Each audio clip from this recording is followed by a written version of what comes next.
শুক্লপক্ষ চতুর্দশী আশ্বিন সে মাস, সদাগরে দিল দেখা হইয়া প্রকাশ। দেবী বলে বণিকেরে সন্তুষ্ট হইয়া, আমি কেবা পূর্ব কথা শোনো মন দিয়া। সত্য ত্রেতা দাপরাধী যুগ যুগান্তরে, ব্রহ্মশিলা রূপে তারা আছে চিরতরে। উগ্র তারা নাম মোর জানে সর্বজনে, এক জটা নামে ডাকে যত সাধুগণে। তারার বন্ধনা যে বা শুনে দিয়া মন, মৃতবৎসার দোষ তার হইবে খণ্ডন। পাপাত্মার পাপ নাশ অজ্ঞানের জ্ঞান, ত্রিতাপ যাইবে দূরে যদি করো ধ্যান। বিপদ হইতে মুক্ত করে মা জননী, সেই হেতু আগমে নাম বলেছে তারিণী। নমস্কার বন্ধুরা, কেমন আছেন সবাই? সানি শোরের একটি নতুন ভিডিওতে আপনাদের স্বাগত জানাই। আজ একটা নতুন পর্ব নিয়ে চলে এলাম, আর আপনারা শুরুতে দেখে বুঝতেই পেরে গেছেন যে আজকের পর্বটা ঠিক কি টপিকে হতে চলেছে। বন্ধুরা, আপনাদের হাতে সময় আছে তো? আপনারা সময় নিয়ে এসেছেন তো? কারণ আজকের ভিডিওটা কিন্তু অনেক বড় হতে চলেছে। আপনারা সবাই ভালো আছেন বন্ধুরা? আমাকে কিন্তু কমেন্ট করে অবশ্যই জানাবেন আপনারা ভালো আছেন। প্রতিবারের ন্যায় এইবারও কমেন্ট করতে ভুলবেন না যে আপনারা ভালো আছেন। বন্ধুরা, গত 22শে আগস্ট 5ই ভাদ্র শুক্রবার সকাল 11:37 হইতে কৌশিকী অমাবস্যা তিথি পড়েছিল। অনেকে অবশ্য আবার কৌশিকী অমাবস্যাটাকে কৌশী অমাবস্যাও বলে থাকেন। যাই হোক বন্ধুরা, কৌশিক অমাবস্যা তিথিতে বড়মার নিত্য পূজার মতনই পুজো হয়েছিল। তবে কৌশিক অমাবস্যা তিথিটা কিন্তু আমাদের সকলের কাছেই একটু স্পেশাল। যাদের বাড়িতে মা তারা পূজিতা হন, যারা মা তারাকে বিশেষভাবে মেনে থাকেন, তাদের কাছে কৌশিক অমাবস্যাটা একটু বিশেষ তিথি বলতে পারেন। যেমন আমাদের কাছে বড়মার বাৎসরিক পুজোর পর দুটি অমাবস্যা আমাদের কাছে বিশেষ তিথি অনুযায়ী পালন হয়। যেমন হলো একটি কৌশিক অমাবস্যা আর একটি হলো দীপান্বিতা অমাবস্যা। এই দুটি অমাবস্যায় বড় মাকে বিশেষ ভোগ দেওয়া হয়, বিশেষভাবে পুজো করা হয়। এর বাইরে তো আরো 9টি অমাবস্যা রইল,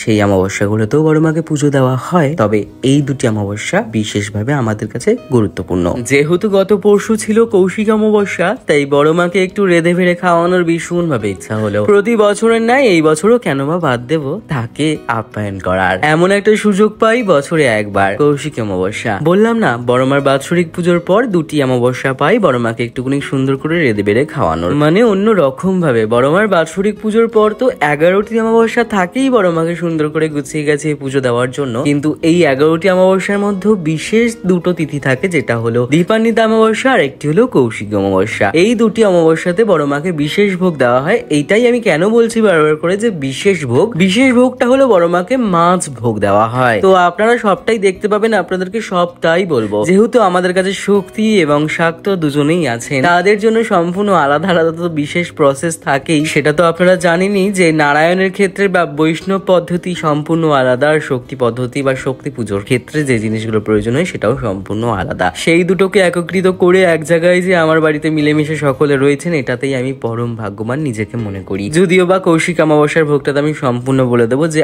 আঁশ ভোগ তো অবশ্যই বড় মাকে দেওয়া হবে, কিন্তু কিভাবে দেওয়া হবে সেটা আপনারা দেখতেই পাবেন। বন্ধুরা, বড় মার জন্য ভোগ প্রস্তুত তো করবো অবশ্যই, কিন্তু সেই ভোগ কিন্তু আমি নারায়ণকেও দেব, আবার দেব জগন্নাথকেও। কেমন ভাবে দেব সম্পূর্ণটা দেখতে পাবেন আপনারা। তবে এটা কিন্তু প্রথমেই ভেবে বসে থাকবেন না যে আমরা তাদেরকেও আঁশ ভোগটা দেব কিংবা আঁশ ঢাকাঢাকিতেই সবটা হবে, এমনটা কিন্তু একদমই নয়। পুরো রান্নাটাই বৈষ্ণব মতে হবে, কিন্তু বড় মার যে আঁশটা, সেই আঁশটা কিন্তু অন্য জায়গা থেকে করে আনা হবে। সেই আঁশটা কিন্তু এই রান্নার বাসন, এই রান্নার সাথে, এই ভোগের সাথে কোনো রকম স্পর্শ করা হবে না। বড় মাকে সর্বশেষে ভোগ দেওয়া হবে, আর সেই ভোগেই থাকবে আঁশ।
বন্ধুরা, বড়মার কৌশিকী অমাবস্যার দিন বড়মাকে কি কি রেঁধে দিয়েছিলাম তা তো অবশ্যই আপনারা দেখতে পাবেন। তাও একবার চলুন আপনাদেরকে বলে বলে দিই। আমি সর্বপ্রথমে বড়মার জন্য পরমান্নটা করে নিয়েছি, আর আমার পাশে বসেই বৌদি বড়মার ভোগের জন্য সম্পূর্ণটা প্রস্তুত করে দিচ্ছে। বন্ধুরা, বড়মার কৌশিক অমাবস্যার দিন হয় বড়মাকে সব রকম সবজি দিয়ে রাইস করে দেওয়া হয়, আর না হলে প্লেন ভাত দেওয়া হয়। তবে আজ বড়মাকে আমি খিচুড়ি রেঁধে দেবো। খিচুড়িতে থাকবে আলু ও ফুলকপি। ফুলকপি ও আলু দিয়ে খিচুড়িটা বড়মার জন্য রান্না করব, আর রান্না করব সব রকম সবজি দিয়ে একটা তরকারি। তরকারিটার রেসিপিটা আপনারা দেখতে হলে মনোযোগ সহকারে কিন্তু দেখবেন। বৌদি পাশে বসে সবটা প্রস্তুত করে দিচ্ছে বড়মার রান্নার জন্য। বন্ধুরা, আপনারা অনেকে বারবার করে বলেন যে একবার আমরা নাকি সবজি ধুই, তাও আবার এত কথা বলি। বন্ধুরা, আপনারা কি সত্যিই দেখতে পান যখন ভগবানের ভোগ রন্ধন করি তখন আমরা কথা বলি, গল্প করি, কিংবা কোনো আলোচনা নিয়ে মত্ত থাকি? এমনটা কি সত্যিই দেখতে পান? তাহলে আপনারা কেন বলেন? সকলের জন্য নয়, কিন্তু কিছু কিছু বিশেষ ব্যক্তি আছে যারা ডেডিকেটেড ভাবে, আমি যদি বলি, তারা কিন্তু আমাকে বারবার করে বলে ভগবানের ভোগ প্রস্তুত করার সময় এত কথা কেন বলেন। সত্যি আমরা কিন্তু কোনো কথাই বলি না। ভগবানের ভোগ রন্ধন করতে গেলে যেই সবজিগুলো আমরা ব্যবহার করি কিংবা ফলমূলাদি যেগুলো ব্যবহার করি সেগুলো কিন্তু একবার কেটে একবার ধোয়া হয় না। যেটা আপনারা দেখেন সেটা একবার দেখানো হয়, এর বাইরেও কিন্তু অনেক প্রসেস থাকে যেগুলো সম্পূর্ণ ক্যামেরা বন্দি করা সম্ভব হয় না। ভগবানের ভোগ রন্ধন করার জন্য যে সবজিগুলো বৌদি কাটছে সেগুলো একবার তো অবশ্যই জলের মধ্যে ফেলছে, ঠিকই কথা, কিন্তু সেগুলো আবার রান্না করার পূর্বে অনেকবার ধোয়া হয়।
ओम ऋतारा देव्यै नमो नमः।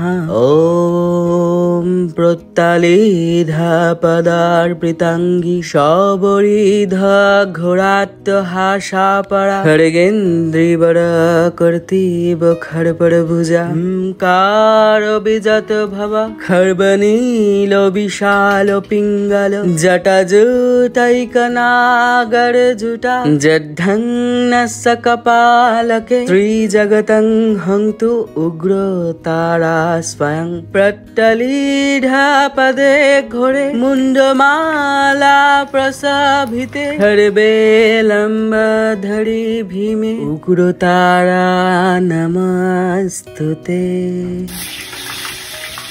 চলুন বন্ধুরা, আমার সাথে একবার বলে নিন, হর পাপম হর ক্লেশং হর শোকং হরাশুভম হর রোগং হর ক্ষোভং হর মারি হরি প্রিয়ে নম আয়ুর দদাতু মে কালী পুত্রাং দেহি সদা শিবে ধনং দেহি মহামায় নারো সিংহি যশো মম মন্ত্রহীনং ক্রিয়াহীনং ভক্তিহীনং সুরেশ্বরী যৎ পূজিতং ময়া দেবী পরিপূর্ণং পরমেশ্বরী দংস্তা करालो बदने शिरोमाला विभूषणे चामुण्डे मुण्डमथने नारायणी नमस्तुते।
বন্ধুরা, আমার মায়ের জন্য ভোগ প্রস্তুত করা হয়ে গেছে, আর হয়ে গেছে সব রকম সবজি দিয়ে তরকারিটাও। এখন ভাজাভুজিটা করে নেব। ভাজাভুজিতে তেমন কিছু নেই, 5 রকম সবজি ভাজাভুজিতে ব্যবহার করেছি, যেমন হলো আলু, বেগুন, কুমড়ো, উচ্ছে ও কড়াই, মানে যেটাকে অনেকে বলে থাকেন বরবটি। এই 5 রকম সবজি আমি ব্যবহার করেছি মায়ের ভোগের জন্য।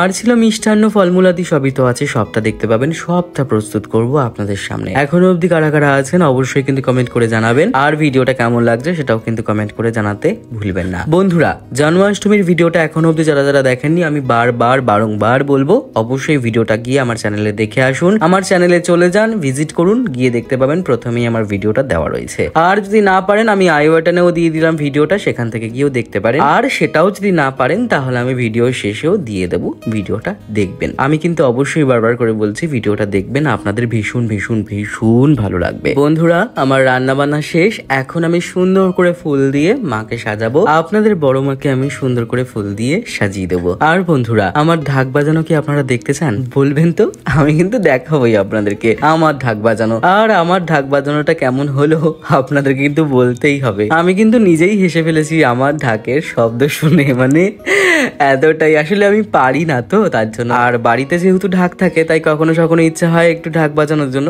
কিন্তু আমি প্রফেশনালি ঢাক বাজাতে পারি না, একদমই পারি না। মানে আমাকে যে কেউ শেখাবে সেটাও আমি মাথায় ঢোকাতে পারি না, মগজে একদমই ঢোকে না যে কেমন করে তালটা তোলে। তো আমি যেমন পারি তেমন মানে করি, বাজাই, এটাই যা। তো দেখাবো আপনাদেরকে, শোনাবো আমার ঢাকের আওয়াজ, আর কেমন লাগলো না লাগলো অবশ্যই কিন্তু জানাবেন কেমন।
বন্ধুরা, দুদিন আগে আমি লাইভ সেকশনে এসেছিলাম, সেখানে কিছু মানুষ আমায় প্রশ্ন করলো, দাদা আপনি বা তুমি কোন ঠাকুরকে বেশি মানো? আমি বললাম যে আমাকে তো সকলকে নিয়েই চলতে হয়, তাই আমি সকলকেই ভালোবাসি। আমি যখন তাদের ঘুরিয়ে প্রশ্ন করলাম আপনারা কোন ঠাকুরকে ভালোবাসেন, তখন অনেকেই বলল কেউ ভালোবাসে কালীকে, কেউ আবার কৃষ্ণকে, আবার কেউ মহাদেবেরও পরম ভক্ত। আমি তাই একটা কথাই বলতে চাই, আমি সকলকেই ভালোবাসি, কারণ প্রয়োজন পড়লে আমাকে সকলকেই ডাকতে হয়। যখন দেখি যে আমার প্রেমের আরাধ্যা যখন শুনছে না আমার কথা, তখন আমি যাকে ভালোবাসি না তখন তাকেও ডাকি। মানে বোঝাতে পারলাম কথাটা? যখন আমাদের প্রয়োজন পড়ে না, যখন একজনকে দিয়ে আমাদের মনে হয় যে মন ভরছে না কিংবা সে আমাদের ডাক শুনছে না, তখন আমরা বিভিন্ন দেবদেবীদের স্মরণ করতে থাকি। তাই যখন প্রয়োজন পড়ে তখন স্মরণ না করে 365টা দিন 24টা ঘন্টাই না হয় তাদের সকলকেই ভালোবাসি। তাতে করে কি হবে, প্রয়োজন পড়লে যদি আমার প্রয়োজন পড়ে একজন না একজন আমার ডাক ঠিক শুনে নেবে।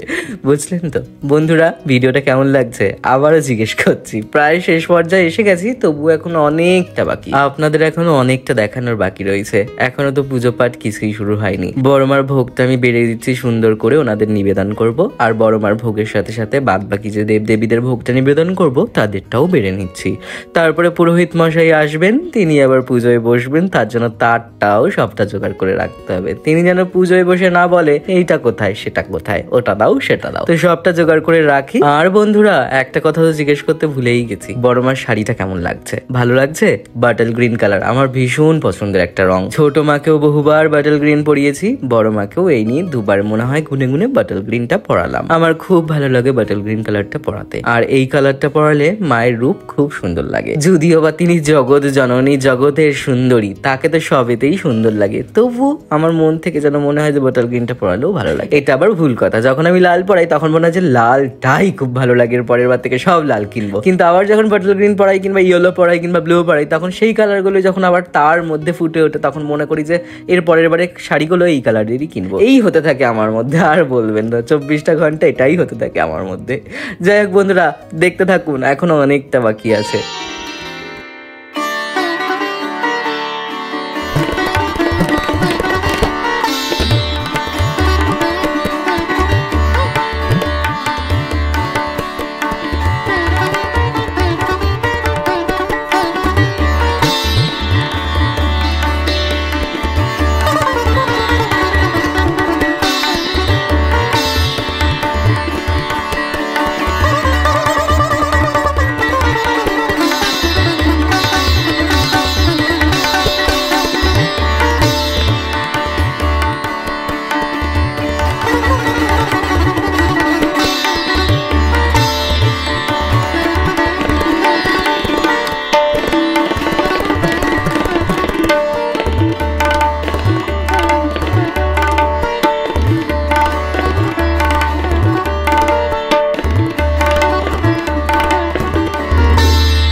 বন্ধুরা, আমরা ভিডিওর শেষ পর্যায়ে এসে পড়েছি। এখন মায়ের আরতি চলছে। আপনারা সেই শুরু থেকে শেষ পর্যন্ত মায়ের পূজাবিধি দেখলেন। আপনাদের মনে মনে কি ইচ্ছা জাগছে না, ইস যদি মায়ের কাছে এমন দিনে একটু অঞ্জলি দিতে পারতাম। চলুন আজ আমি মন্ত্র বলে দিই, আর আপনারা যে যেখানে আছেন সেখানে বসে আমার মন্ত্রটা উচ্চারণ করে নিন। তা দিয়েই মায়ের কাছে অঞ্জলি দেওয়া হয়ে যাবে। ওম কালী कराल बदनी विनिष्कांत शिपाशिनी विचित्रा खटांग धरा नरमाला विभूषणा दीपी चर्मा परिधाना शुष्क मांसाति भैरवा अतीव विस्तरा वदना जिहुबा ललना भीषणा निमग्ना रक्त नयना नादा परिता दिग्मुखा काली काली महाकाली काली के पाप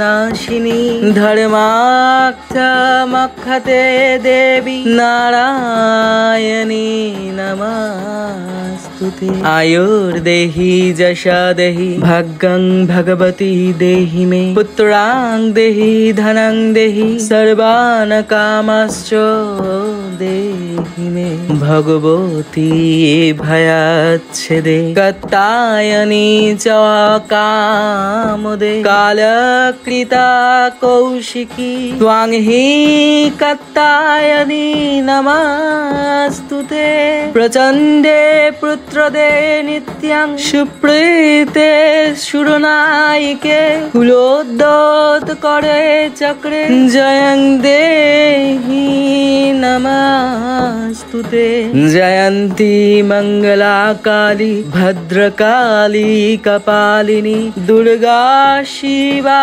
क्षमा धात्री स्वाहा स्वधा नमस्तुते महिषाग्नि महामाये चामुण्डे मुण्डमालिनी आयुरारोग्यं विजयं देहि देहि देवी उमे ब्रह्मायनी कत्तायनी नमस्तुते दुर्गे तारिणी दुर्गे त्वां सर्वशुभ निवारिणी धर्मार्थमक्षते